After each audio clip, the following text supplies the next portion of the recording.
After many years, this YouTuber sometimes wonders if he should stop making YouTube videos, and well, maybe you've already thought about it too, and you're sort of asking yourself the following question.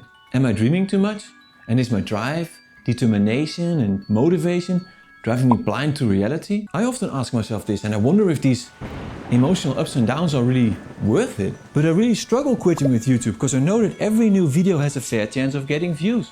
And at the end of the video I will use this to explain how that works. So to conquer the voice of doubt in my head, I often watch videos from the YouTube instructors. So let's review their advice and see if it can bring some brightness into my uncertainty. Is it too late to start YouTube in 2021? The answer is yes and no. Let's see if you can do better. Fact, YouTube is still the second most visited website in the world and the second most used social network. Nice info. 34.6 billion monthly visits is a lot, but there are also 37 million YouTube channels on the platform. Does that mean YouTube is oversaturated? Roberto Blake has its own approach to this. If you're worried about being oversaturated or too competitive on YouTube, that's just your insecurity talking.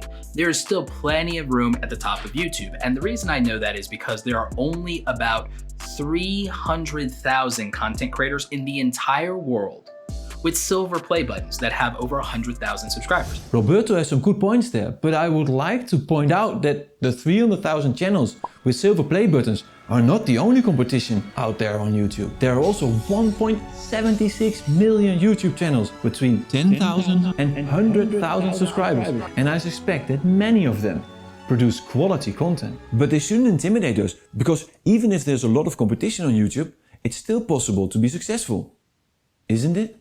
Let's look at Ryan Walls, who proved that it's definitely possible to be successful in a saturated niche. When I first started this channel, which was about July of 2020. In my niche, there were channels like Think Media, vidIQ, Nick Nimmin, Brian G. Johnson, Roberto Blake, and honestly, the list just keeps going on and on and on. And although Ryan Walls isn't the top tier in the YouTube instructors niche yet, but with over 2 million views and 37,000 subscribers in 18 months, he proves that in a niche that has been saturated for over years, you can still be successful as a newcomer. And that's exactly why I find it hard to quit YouTube, because I know it's possible. But on the other hand, I also know how hard it is. And after spending 5 years on a channel called Zupalan, I still didn't get into the YouTube partner program, which in all honesty came because I was focusing on the wrong things. And I even needed a YouTube consultation to see this. And shortly after, I came into a YouTube burnout. My biggest mistake was that I was mainly focusing on the production quality of my videos. Making my own outfit, creating a cool 3D world, building my own green screen studio, and everything with so much perfection. If I had just picked up the camera and let it roll, maybe I could have been as famous as Blippi. So what I should have done is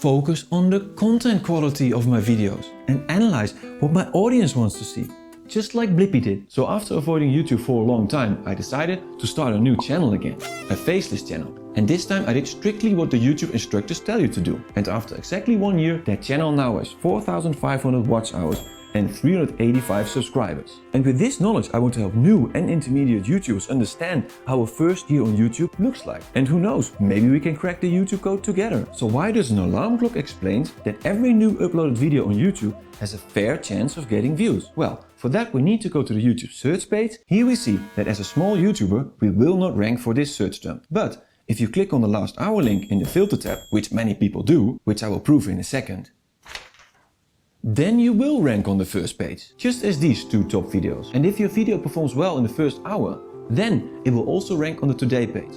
And that is exactly what happened to my first video on my Faceless channel. On the first day it got 1 view, and on the second day 8. But what is much more interesting is that when you look to the impressions, then you see that on the first day it got 69 impressions, and on the second day 115. And this proves to me that people do use the filter tab, and that every new uploaded video on YouTube has a fair chance of getting views. Eventually this little kickoff even led to views from suggested.